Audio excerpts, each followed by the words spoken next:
hatutalazimika kwa hali ile ambayo critical ya kisukari kuwapeleka nje ya Zanzibar, watakuwa wanatibiwa hapo hapo Lumumba.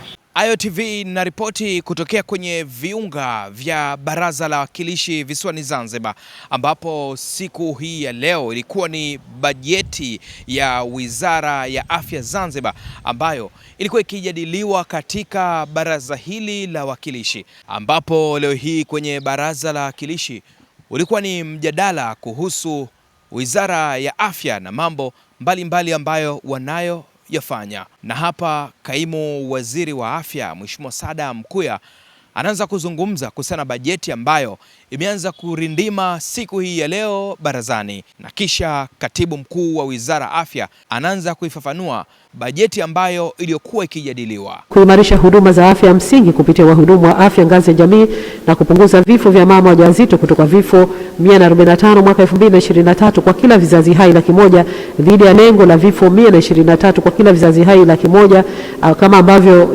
imeainishwa katika Dira ya Maendeleo ya Zanzibar 2050 na kufikia vifo 70 kwa kila vizazi hai 100,000 kwa lengo la SDGs ifikapo mwaka 2030. Tumepunguza vifo vya watoto wachanga kutoka vifo 28 kwa kila vizazi hai 1000 mwaka 2019 na kufikia vifo 26 kwa kila vizazi hai 1000 kwa mujibu ya malengo ya Dira mwaka 2050, na sasa tumefikia vifo 12 mheshimiwa kwa kila vizazi hai, ambapo tunakwenda sambamba na lengo la SDGs ifikapo mwaka 2030. Tumeimarisha uwezo na utayari wa kukabiliana na majanga, mlipuko na matukio mengine ya kiafya. Mapato na matumizi kwa mwaka wa fedha 2025-2026. Mheshimiwa Mwenyekiti, tukianza na eneo la mapato, katika mwaka wa fedha 2025-2026 wizara ilikadiriwa kukusanya shilingi bilioni 6,970,000 kutoka vyanzo vyake mbalimbali. Kwa kipindi cha Julai 2025 hadi Machi 2026, wizara ilikadiriwa kukusanya shilingi bilioni 5,220,000, ambapo hadi kufikia Machi 2026 shilingi bilioni 4,890,000 zimekusanywa, sawa na asilimia 94 ya makadirio. Mwaka huu imeongezeka kutoka bilioni 368 fedha za Kitanzania mpaka bilioni 405, ambao ongezeko la asilimia 10.3. Na fedha hizi zinaenda katika mambo mengi ya sekta ya afya, lakini nitataja machache. Kuna swala la ujenzi, yani miundombinu kwa ujumla. Tunatarajia tutajenga hospitali 4 zilizobakia za mkoa Unguja na Pemba, kukamilisha mzunguko mzima wa huduma za rufaa kwa nchi yetu. Lakini vile vile fedha hizi nyingine zitaenda katika ukarabati, utanuzi wa hospitali ya Mnazi Mmoja ambao kwa sasa imefungwa. Lakini fedha hizi vile vile zinaenda kuanza mchakato mzima wa ujenzi wa wanasema vituo au hospitali za specialization, yani specialist hospital. Tunaanza na ya saratani ambayo itajengwa kule Binguni, ambao kwa sasa hivi tunavyozungumza mkandarasi kashapewa site na anaendelea. Lakini vile vile tunaenda kuimarisha huduma.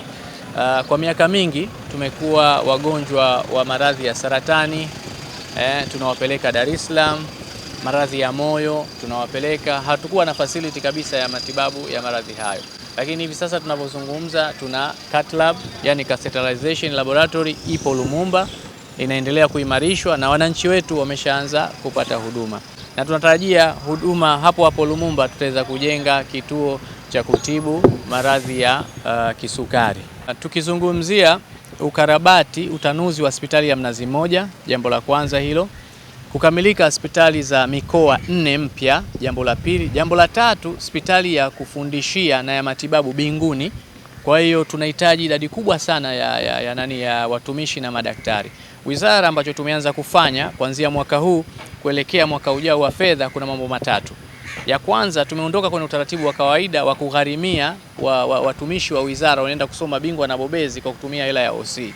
Mheshimiwa Rais ameridhia, tumeanza na 2 bilioni na mwaka huu itakuwa zaidi ya 2 bilioni ametuhakikishia, ambao tunaenda kusomesha wananchi. Lakini pili, tunaenda kutumia matumizi ya teknolojia telemedicine. Kwa mfano, badala ya kumchukua mgonjwa kumpeleka Muhimbili au India, mgonjwa kuna facility maalum telemedicine equipment Lumumba, anaangaliwa na madaktari hao mabingwa bobezi kutoka hata nchi 3 au 5 tofauti, wanamwasesi alafu wanampatia matibabu. Ni muhimu, tumeona badala ya watumishi kwenda, kwa sababu kule wanachoenda kikubwa wanachokifata ni zile teaching hospital. Madaktari lazima wa practice kwenye mahospitali, na ndio maana vyuo vikuu vingi pembeni pana hospitali. Sisi tuna hospitali, ubora wa hospitali zetu inashinda hata baadhi ya hospitali ambazo hawa watumishi wetu wakienda huko wanaenda kufundishwa. Kwa hiyo kwa kushirikiana na ECSA, yani Eastern Africa and Central College of Health Community, tumekubaliana wataleta maprofesa, hospitali zetu za wilaya na ya mkoa ya Lumumba itatumika kama teaching hospital.